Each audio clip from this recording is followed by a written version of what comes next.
Assalamualaikum warahmatullahi wabarakatuh. Materi yang akan saya bawakan kali ini yaitu tentang klaster air payau dan air laut. Yang kedua yaitu potensi laut dan perikanan di Indonesia. Sebagai negara kepulauan yang terdiri dari sekitar 70% laut dan 30% daratan, Indonesia memiliki potensi laut dan kementerian yang sangat besar. Posisi Indonesia yang terletak di garis khatulistiwa yang merupakan pertemuan arus panas dan dingin, menyebabkan sumber daya manusia atau sumber daya hayati kelautan Indonesia begitu beraneka ragam. Selanjutnya yaitu jenis-jenis kultifan. Kultifan pada air payau dan pada air laut. Pada air payau terdiri dari bawal merah dan udang windu, sedangkan pada air laut yaitu rumput laut dan kerapu toke. Selanjutnya yaitu metode budidaya air tawar. Sistem ekstensif atau tradisional yaitu sistem yang menggunakan lahan yang besar untuk budidaya. Biasanya sistem budidaya ini menggunakan teknologi karena sistem budidaya ini hanya mengandalkan luasan kolam untuk meningkatkan produksi. Semakin luas lahan yang digunakan, maka semakin banyak ikan yang dihasilkan. Yang kedua yaitu sistem intensif. Sistem intensif yaitu sistem yang menggabungkan antara sistem ekstensif dan sistem intensif. Umumnya pada sistem ini gerakan statis media hidup bagi ikan menggunakan pertumbuhan bagi pakan ikan alami. Pergantian air untuk hilangnya air karena merembes atau horizontal, mengendap atau vertikal, dan penguapan.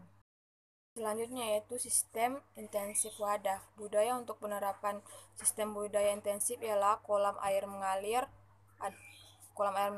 sangkar, dan KJA. Teknologi budidaya intensif adalah teknologi yang cukup maju dalam budidaya perairan. Namun bukan berarti penerapan budidaya intensif tanpa masalah. Yang keempat yaitu super intensif. Ditambah kecil atau small scale intensive farm didasari prinsip aquaculture berkelanjutan di mana hemat penggunaan sumber air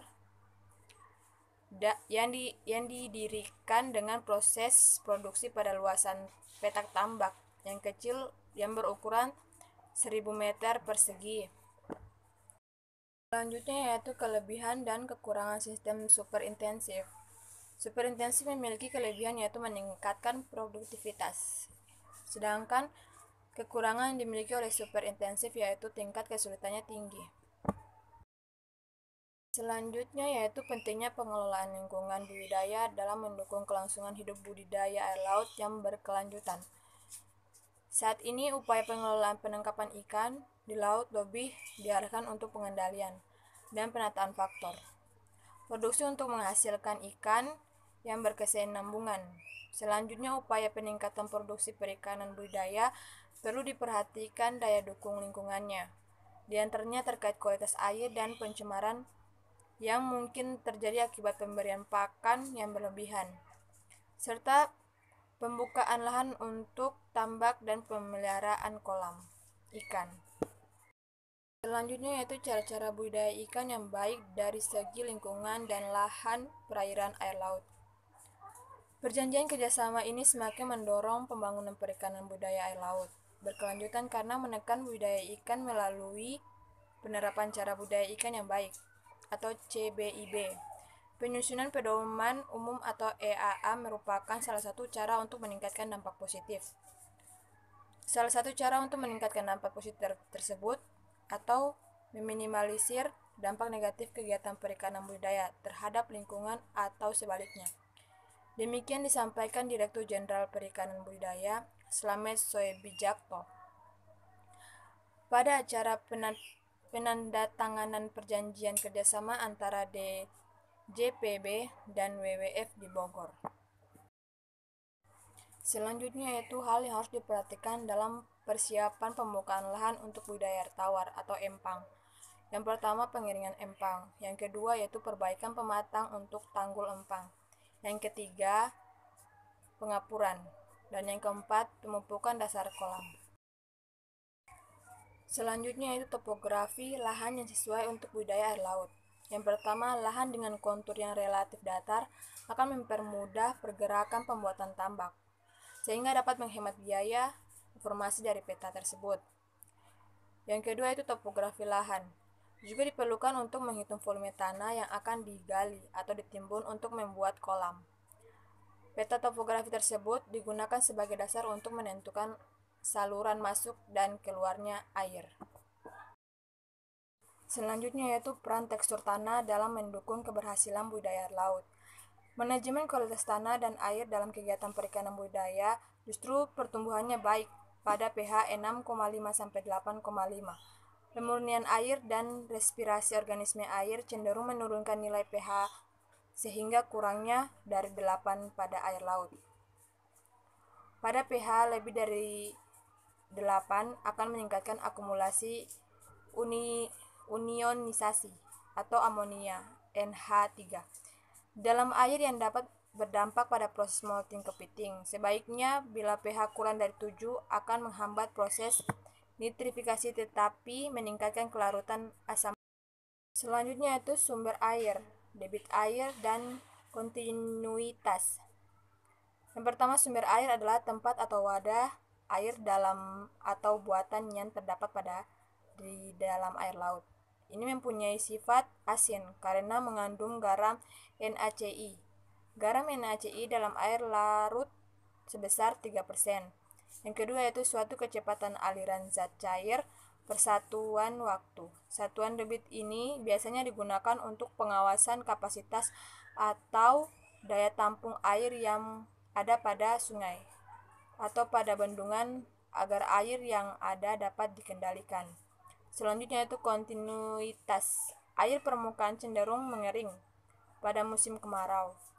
Air tanah cukup berpotensial meski kondisinya tidak merata. Namun pemanfaatannya tidak dioptimalkan sama sekali. Selanjutnya yaitu iklim.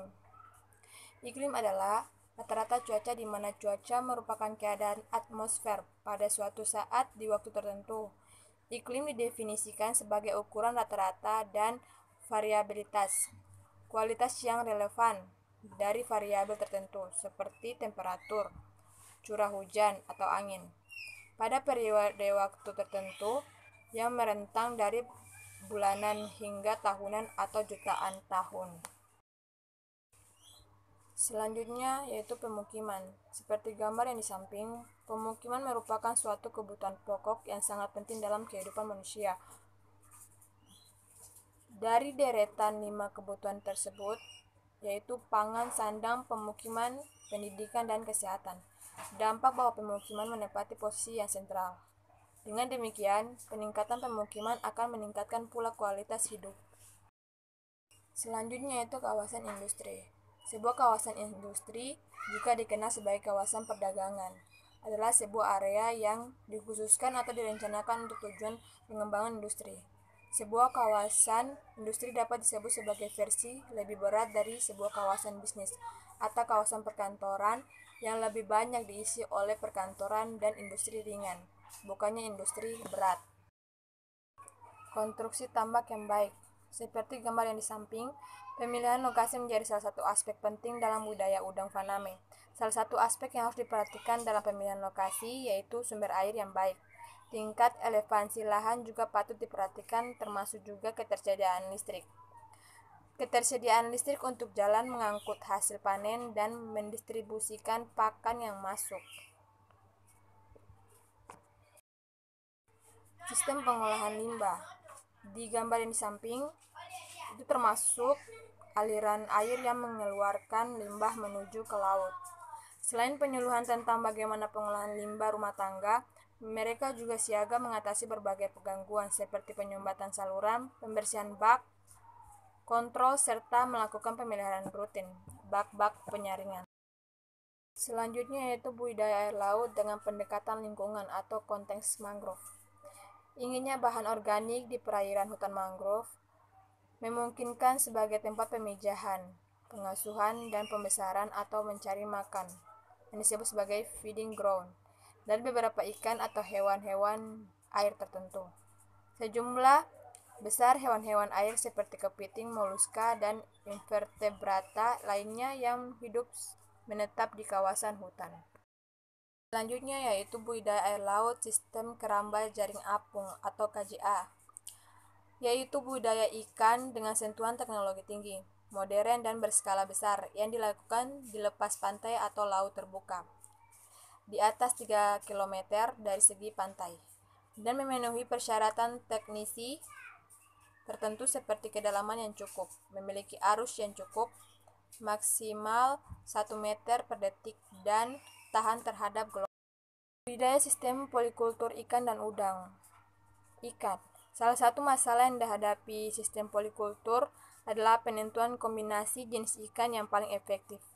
Dalam memanfaatkan makanan alamiah yang tersedia di kolam, selain dapat memanfaatkan makanan yang berbentuk alamiah di kolam secara efektif, tentu saja kombinasi jenis ikan tersebut harus dapat hidup bersama tanpa menimbulkan persaingan untuk mendapatkan makanan atau ruang gerak.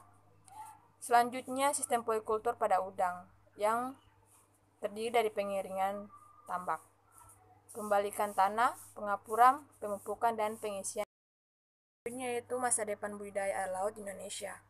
Sejak dinobatkan sebagai masa depan perikanan dunia, subsektor perikanan budidaya terus menjadi sorotan di sektor kelautan dan perikanan, tak terkecuali bagi Indonesia yang menjadi negeri perikanan sejak lama.